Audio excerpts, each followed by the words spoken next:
Okay, September 22, Dark and Light Side episode 162. Sa gustong magpahula dyan kung ano yung mangyayari sa buhay nyo dahil nasa karmic cycle tayo ngayon. Para alam nyo kung nasa good karma ba kayo or nasa bad karma ba kayo. Wala, message na. At ito, this is a general reading. Alamin natin, no? Kung ano ba yung meron sa inyo. Bad karma ba? Good karma ba? Saan ba galing problema nyo? 'Di ba? Isang linggo na lang mahigit. Tapos na ang Setyembre. Papasok tayo sa Oktubre. Yan. Kung gusto niyo malaman kung ano talaga yung mangyayari sa buhay niyo, magpahula na kayo. Kesa naman sa mag-overthink ka, may stress ka, madidepress ka. Iba kasi yung alam mo. Alam niyo kung ano yung ginagawa ng mga suki ko, mga mayayaman, mga politiko, mga negosyante. Nagpapahula sila. And then, halos bago sila gumawa ng mga major decision sa buhay nila, nagpapahula sila. Yung sekreto ng mga tao na yung mayabong ang takbo ng buhay, yung sekreto ng mga tao kung bakit nagtatagal yung relasyon nila dahil sa panghuhula. Yung iba hindi nyo nahahalata, pero napakarami kong mga elite na kliyente na ganun yung ginagawa nila. Kaya hindi na sila nagsasayang ng oras, pera, panahon, pagkakataon sa mga taong hindi naman talaga magtatagal sa buhay nila. And then, ganon din sa negosyo, sa mga bibilhin na properties, pinapatignan din nila bago nila bibilhin. And then, kung meron mang, lalong-lalo na sa kalusugan, kasi mas pinakamarami akong kliyente when it comes to health and healing. At pangalawa, yung pagtanggal ng mga barangkulam, sumpa at gayuma talaga. At saka yung pangatlo is yung mga love rituals na mag-asawa, magkarelasyon, 'di ba? Yung mga engaged ganon. So kuha tayo dito ng tatlo.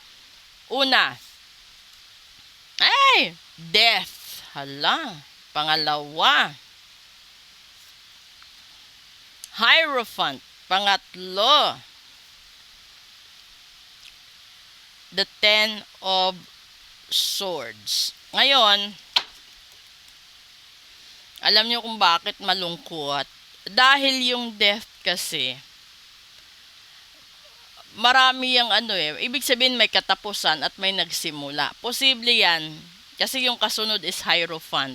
Andiyan yung cheating at saka infidelity sa Hierophant. So, ibig sabihin, merong mamamatay na relasyon at merong magsisimula na relasyon.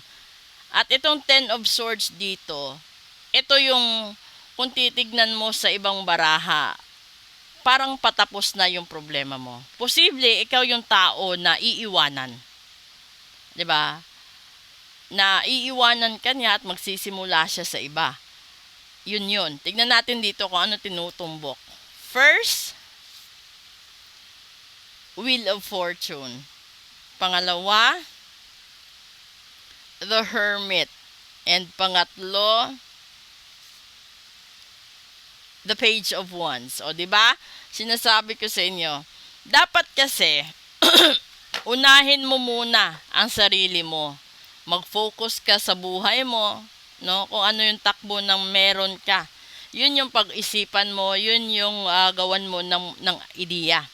Tapos, darating lang naman kung gusto mo talagang magkaroon ng kapareha sa buhay mo, darating yan sa tamang panahon at pagkakataon. Ngayon, kung nasa isang senaryo ka katulad dito sa cause ng mga problema, ibig sabihin, yung karma mo sa pang-aagaw, yung karma mo sa panggagayuma, pambabarang, pangungulam, yung karma mo sa ibang bagay na ginagawa mo, darating talaga yan sa punto na magkakaroon din ng katapusan.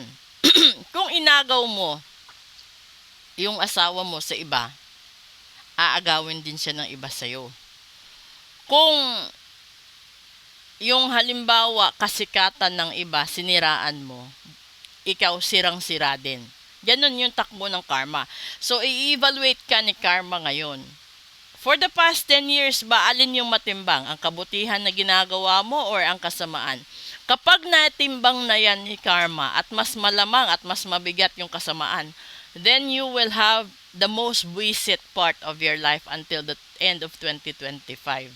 So, mapipeste ka, mababwisit ka, mamalasin ka, magkakasakit ka, malulugi negosyo mo, mawawalan ka ng trabaho, ganun yun. So, dito sa panahon na ito, mahihirapan ka kasi hanggang dulo ng 2025 yung karma mo. Kung ayaw mo naman na mag-sacrifice ka hanggang dulo ng 2025, magpa-full private trading ka para malaman natin ang punot dulo. Kasi iba-iba naman kayo ng structure ng buhay, iba-iba din kayo ng mga decisions sa buhay ninyo, and then the choices itself. May mga bagay na gusto mong aminin, may mga bagay din na ayaw mong aminin, na kahit nabuking ka na sa reading, ayaw mo pa rin aminin. May mga client na ganon, and then it will be too late for them to admit na, Madam, yung hinula mo nung nakaraan, hindi ko inamin pero totoo.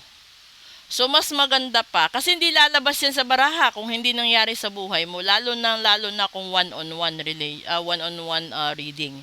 So, kung gusto niyo magpa-full private reading para malaman talaga at matumbok ang solusyon sa buhay ng problema ninyo, sa mga problema ninyo, gawin niyo yun. Kasi, hindi ka makakaligtas eh. So, kung alam mo na parang tagilid ka, no, kay karma, habang maaga pa, 3 araw pa lang, siya nagsimulang magbigay ng hatol sa lahat-lahat ng mga ginagawa natin for the past 10 years. Gawan mo ng maaga pa. Kasi lalong parang sugat yan. Kapag pinatagal mo at hindi mo ginamot, lalong lalala siya, lalalim ng lalalim, hanggang sa dumating sa punto na hindi mo na kayang agapan. Okay? So, sa gustong mag-book ng full private reading, message lang po kayo. At sa mga new subscribers ko po sa YouTube at saka doon sa Facebook, follow, like, and share. Watch one video, leave a comment, and I will answer it for free. Isang video, isang tanong. Basta follow, like, and share. Subscribe, like, and share. Okay? Thank you and good morning!